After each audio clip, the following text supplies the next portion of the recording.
hello guys, welcome back to my YouTube channel Ashwini Dinesh 143 YouTube channel. So ಇವತ್ತಿನ ವಿಡಿಯೋದಲ್ಲಿ ನಾನು natural ಆಗಿ ಮನೆಯಲ್ಲಿನೇ ಯಾವ ರೀತಿಯಾಗಿ ಏರ್ ಕಲರ್ ನ ಮಾಡೋದು ಅನ್ನೋದನ್ನ ತೋರಿಸ್ಕೊಡ್ತಾ ಇದ್ದೀನಿ.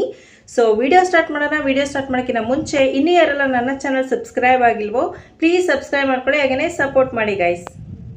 ಕೆಲವೊಬ್ಬರಿಗೆ ಬ್ರೌನ್ ಹೇರ್ಸ್ ತುಂಬಾನೇ ಇಷ್ಟ ಇರುತ್ತೆ, ಬಟ್ ಕೆಲವೊಬ್ರು ನ್ಯಾಚುರಲ್ ಆಗಿ ಮನೆಯಲ್ಲೇ ಮಾಡ್ಕೊಳ್ಳೋದಕ್ಕೆ ಇಷ್ಟಪಡ್ತಾ ಇರ್ತಾರೆ. ಸೊ ಇವತ್ತು ನಾನು ನಿಮಗೆ ಮನೆಯಲ್ಲಿನೇ ನ್ಯಾಚುರಲ್ ಆಗಿ ಯಾವುದೇ ಸೈಡ್ ಎಫೆಕ್ಟ್ಸ್ ಇಲ್ದೇನೆ, ಕೆಮಿಕಲ್ಸ್ ಇಲ್ದೇನೆ ಯಾವ ರೀತಿಯಾಗಿ ಏರ್ ಕಲರ್ನ ಮಾಡ್ಕೋಬಹುದು ಅನ್ನೋದನ್ನ ಇವತ್ತಿನ ವಿಡಿಯೋದಲ್ಲಿ ತೋರಿಸ್ಕೊಡ್ತಾ ಇದ್ದೀನಿ.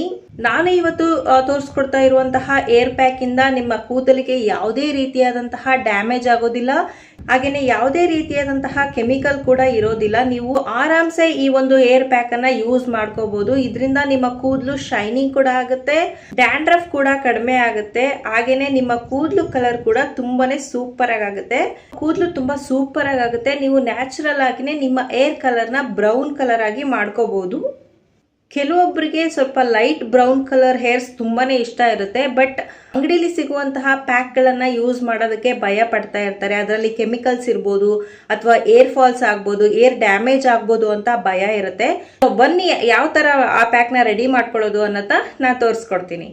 ಫಸ್ಟ್ ಒಂದು ಬೀಟ್ರೋಟ್ನ ತಗೊಂಡು ಚೆನ್ನಾಗಿ ತುರ್ಕೊಂಡು ಇಟ್ಕೊಂಡಿದ್ದೀನಿ. ಸೊ ಈ ಪ್ಯಾಕನ್ನು ನೀವು ಏರ್ ಡ್ಯಾಮೇಜ್ ಆಗ್ಬೋದು ಅಥವಾ ಏರ್ ಫಾಲ್ ಆಗ್ಬೋದು ಅನ್ನೋ ಯಾವುದೇ ಭಯ ಇಲ್ಲದೇ ನೀವು ಈ ಏರ್ ಪ್ಯಾಕ್ನ ಹಚ್ಕೋಬೋದು. ಸೊ ಇದನ್ನು ನಾನು ಒಂದು ಪಾತ್ರೆಗೆ ಹಾಕ್ಕೋತಾ ಇದ್ದೀನಿ. ಒಂದು ಪಾತ್ರೆಗೆ ಹಾಕ್ಕೊಂಡು ಇದಕ್ಕೆ ನಾನು 2 ಸ್ಪೂನಷ್ಟು ಕಾಫಿ ಪೌಡರ್ನ ಮಿಕ್ಸ್ ಮಾಡ್ಕೋತೀನಿ. ಸೊ ನೀವು ಕಾಫಿ ಪೌಡರ್ ಆದ್ರೂ ಮಿಕ್ಸ್ ಮಾಡ್ಕೋಬೋದು ಅಥವಾ ನೀವು ಟೀ ಪೌಡರ್ ಆದ್ರೂ ಹಾಕ್ಕೋಬೋದು. ಕಾಫಿ ಪೌಡರ್ ಅಥವಾ ಟೀ ಪೌಡರ್ ಯಾವುದಾದ್ರೂ ಆಗಿರಲಿ. ಸೊ ಇದಕ್ಕೆ 2 ಸ್ಪೂನಷ್ಟು ಹಾಕ್ಕೊಂಡ್ರೆ ಸಾಕು. ನಾನು ಕಾಫಿ ಪೌಡರ್ನ ಹಾಕ್ಕೋತಾ ಇದ್ದೀನಿ, ಏನಕ್ಕಂದರೆ ಕಾಫಿ ಪೌಡರ್ ಕೂಡ ತುಂಬಾ ಒಳ್ಳೆಯದು ಹೇರ್ಗೆ. ಸೊ ಅದಕ್ಕೋಸ್ಕರ ನಾನು 2 ಸ್ಪೂನಷ್ಟು ಕಾಫಿ ಪೌಡರ್ನ ಹಾಕ್ಕೋತಾ ಇದ್ದೀನಿ. ಇವಾಗ ಇದಕ್ಕೆ ಒಂದು ಅರ್ಧ ಗ್ಲಾಸಷ್ಟು ನೀರು ಹಾಕ್ಕೋತಾ ಇದ್ದೀನಿ. ಸೊ ಇದನ್ನು ಇವಾಗ ಚೆನ್ನಾಗಿ ಕುದಿಸ್ಬೇಕು. ಚೆನ್ನಾಗಿ ಕುದಿದ ಇದ್ದಂಗೆ ಸ್ವಲ್ಪ ನೀರು ಕಡಿಮೆ ಆದರೆ ಇನ್ನೊಂದು ಸ್ವಲ್ಪ ನೀರನ್ನು ಆ್ಯಡ್ ಮಾಡಿ ಚೆನ್ನಾಗಿ ಕುದಿಸ್ಕೊಳ್ಳಿ. ಇದು ಚೆನ್ನಾಗಿ ಕುದ್ದು ರಸ ಬಿಡಬೇಕು. ಸೊ ನಾವು ಕಾಫಿ ಅಥವಾ ಟೀ ಪೌಡರ್ನ ಹಾಕಿರ್ತೀವಲ್ಲ, ಸೊ ಅದು ಚೆನ್ನಾಗಿ ಮಿಕ್ಸ್ ಆಗಿ ಕುದ್ದು ಚೆನ್ನಾಗಿ ರಸ ಬಿಡಬೇಕು. ಸೊ ಇವಾಗ ನೋಡಿ ಇದು ಕುದ್ದಿದೆ. ಸೊ ಇದರಿಂದ ನಾನು ರಸನ ತೆಗಿತಾ ಇದ್ದೀನಿ. ಇದನ್ನು ಕೈಯಲ್ಲಿ ಹಿಂಡ್ಬಿಟ್ಟು ರಸ ತೆಗಿಬೋದು ಅಥವಾ ಟೀ ಸಾಸರಿಂದನೂ ಇದನ್ನು ರಸ ತೆಗಿಬೇಕು. ಸೊ ಈ ಥರ ನೀವು ಪೂರ್ತಿಯಾಗಿ ಹಿಂಡ್ಬಿಟ್ಟು ರಸನ ತೆಗೆದು ರೆಡಿ ಇಟ್ಕೊಳ್ಳಿ. ನೋಡಿ ಇದು ಯಾವ ರೀತಿ ಕಲರ್ ಕಾಣಿಸ್ತಾ ಇದೆ ಅಲ್ವಾ, ಇದೇ ಥರ ನಮ್ಮ ಹೇರ್ ಕೂಡ ಕಲರ್ ಆಗಿ ತುಂಬಾ ಬ್ಯೂಟಿಫುಲ್ಲಾಗಿ ಕಾಣಿಸುತ್ತೆ. ಸೊ ಒಂದೇ ಅಟೆಂಪ್ಟಿಗೆ ಈ ಕಲರ್ ಬರಲಿಲ್ಲ ಅಂದ್ರೂ ನೀವು ಹಚ್ತಾ ಇದೇ ಕಲರ್ ಬರುತ್ತೆ. ಸೊ ನೀವು ಈ ಪ್ಯಾಕನ್ನು ಹಚ್ಚೋದ್ರಿಂದನೂ ನಿಮ್ಮ ಹೇರ್ ತುಂಬಾ ಶೈನಿಂಗ್ ಆಗುತ್ತೆ, ಹಾಗೆಯೇ ಡ್ಯಾಂಡ್ರಫ್ ಕಡಿಮೆ ಆಗುತ್ತೆ, ಹೇರ್ ತುಂಬ ಸ್ಮೂತ್ ಕೂಡ ಆಗುತ್ತೆ. ಸೊ ಇದಕ್ಕೆ ನಾನಿವಾಗ ನೂಪುರ್ ಎನ್ನ ಮೆಹಂದಿ ಪೌಡರ್ನ ಯೂಸ್ ಮಾಡ್ತಾ ಇದ್ದೀನಿ. ಸೊ ಇದನ್ನು ನಾನು ತುಂಬ ಸಲ ಯೂಸ್ ಮಾಡಿದ್ದೀನಿ. ಸೊ ಇದರಲ್ಲಿ ಯಾವುದೇ ರೀತಿಯಾದಂತಹ ಕೆಮಿಕಲ್ ಇರೋದಿಲ್ಲ, ತುಂಬಾ ಚೆನ್ನಾಗಿ ಬರುತ್ತೆ. ಸೊ ನೀವು ಯಾವುದು ಮೆಹಂದಿ ಪೌಡರ್ ಆದ್ರೂ ಯೂಸ್ ಮಾಡ್ಬೋದು. ನಿಮಗೆ ಯಾವ್ದು ಇಷ್ಟನೋ ಆ ಮೆಹಂದಿ ಪೌಡರ್ನ ಯೂಸ್ ಮಾಡಿ. ಬಟ್ ನಾನು ನೂಪುರ್ ಮೆಹಂದಿ ಪೌಡರ್ನ ಯೂಸ್ ಮಾಡ್ತಾ ಇದ್ದೀನಿ. ಸೊ ನಾನು 2 ಪ್ಯಾಕನ್ನು ಹಾಕ್ಕೋತಾ ಇದ್ದೀನಿ. 1 ಪ್ಯಾಕ್ ನನಗೆ ಸಾಕಾಗಲ್ಲ. ಸೊ ಅದಕ್ಕೋಸ್ಕರ 2 ಪ್ಯಾಕನ್ನು ನಾನು ಹಾಕ್ಕೋತಾ ಇದ್ದೀನಿ. ಸೊ ನೋಡಿ ಇದು ತುಂಬಾ ನ್ಯಾಚುರಲ್ ಆಗಿರುತ್ತೆ, ಯಾವುದೇ ರೀತಿಯಾದಂತಹ ಕೆಮಿಕಲ್ಸ್ ಇರೋದಿಲ್ಲ, ತುಂಬಾ ಚೆನ್ನಾಗಿ ಬರುತ್ತೆ ಮೆಹಂದಿ ಪೌಡರ್. ಈ ಒಂದು ಪೌಡರ್ಗೆ ನಾನಿವಾಗ ಕುದಿಸಿಟ್ಕೊಂಡಿದ್ವಲ್ಲ, ಸೊ ಆ ಒಂದು ಬೀಟ್ರೂಟ್ ಜ್ಯೂಸನ್ನು ಇದಕ್ಕೆ ಆ್ಯಡ್ ಮಾಡ್ತಾ ಇದ್ದೀನಿ. ಸೊ ನೀವು ಇದಕ್ಕೆ ಒಂದು ಎಗ್ಗನ್ನು ಕೂಡ ಆ್ಯಡ್ ಮಾಡ್ಕೋಬಹುದು, ಬಟ್ ಎಗ್ಗಲ್ಲಿ ಯೆಲ್ಲೋ ಕಲರ್ನ ಹಾಕೋದಕ್ಕೆ ಹೋಗಬೇಡಿ. ಎಗ್ ವೈಟ್ನ ಹಾಕಿ ತುಂಬಾ ಹೇರ್ ಚೆನ್ನಾಗಿ ಬರುತ್ತೆ, ಹೇರ್ ಗ್ರೌತ್ ಆಗುತ್ತೆ, ಕೂದಲಿಗೆ ತುಂಬಾ ಒಳ್ಳೆಯದು ಎಗ್ ವೈಟ್. ಸೊ ಎಗ್ಗನ್ನ ಕೂಡ ಆ್ಯಡ್ ಮಾಡ್ಕೊಳ್ಳಿ.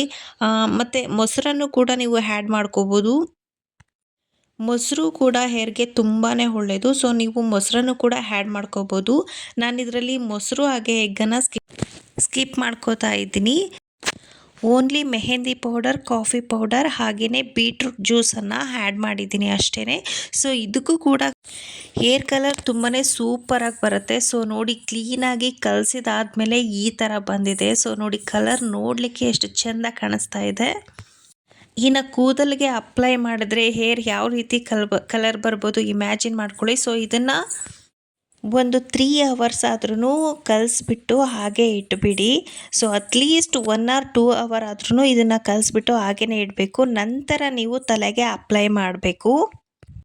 ಕೆಲವೊಬ್ಬರು ಓವರ್ ನೈಟ್ ಬಿಡ್ತಾರೆ. ಸೊ ಓವರ್ ನೈಟ್ ಬಿಡೋದ್ರಿಂದ ಅಷ್ಟಾಗಿ ಏರ್ ಚೆನ್ನಾಗಿ ಕಲರ್ ಬರೋದಿಲ್ಲ.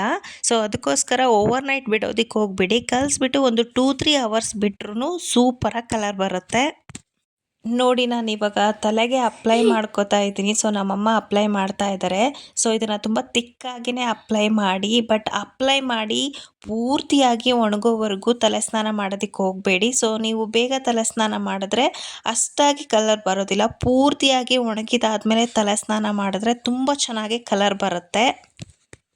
ನೀವು ತಲೆಗೆ ಮೆಹಂದಿನ ಅಪ್ಲೈ ಮಾಡಿದಾದ್ಮೇಲೆ ನೀವು ಅವತ್ತು ಶಾಂಪು ಹಚ್ಚಿ ತಲೆ ಸ್ನಾನನೇ ಮಾಡೋದಕ್ಕೆ ಹೋಗಬೇಡಿ. ಸೊ ಅದು ಪೂರ್ತಿಯಾಗಿ ಕಲರ್ ಹೋಗಿಬಿಡತ್ತೆ. ಸೊ ನೀವು ಅವತ್ತು ಒಂದು ದಿನ ಹಾಗೇ ನಾರ್ಮಲ್ ವಾಟರಿಂದ ತಲೆ ಸ್ನಾನ ಮಾಡಿಬಿಟ್ಟು ನೀವು ನೆಕ್ಸ್ಟ್ ಡೇ ಬೇಕಿದ್ರೆ ಶಾಂಪು ಹಚ್ಚಿ ತಲೆ ಸ್ನಾನ ಮಾಡ್ಬೋದು.